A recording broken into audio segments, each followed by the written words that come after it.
des droits de l'homme, on a environ 4 500 cas de grossesse précoce qui sont recensés dans nos localités en Côte d'Ivoire, précisément sur l'année 2024 à 2025, ce qui représente une hausse de 8%, contrairement à l'année précédente. Donc là, je vous donne des chiffres qui sont recensés pour l'année 2024-2025. Donc les 8% de hausse sont par rapport à l'année 2023-2024. Dans nos différentes localités comme Abidjan, le Nawa, le Tompi, on a environ 400 cas qui sont recensés par localité. C'est énorme.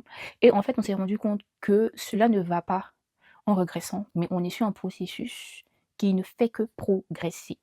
Les gars, il y a un réel problème en fait. Il faut qu'on se réveille.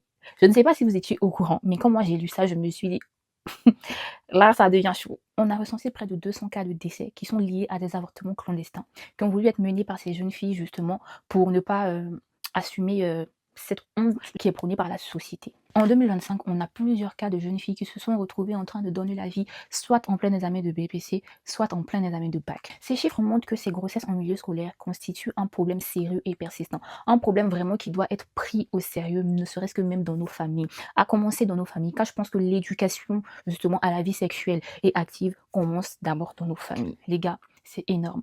Je ne sais pas si on se rend compte de ce qui se passe, je ne sais pas si vous aviez les chiffres, mais moi quand j'ai entendu et que j'ai lu ça, je me suis dit: «OK, il y a un réel problème d'information». En tout cas, pas d'information parce que je pense que ça a été publié, seulement que nous, on ne l'a pas vu. Si tu ne vas pas chercher, tu vois pas.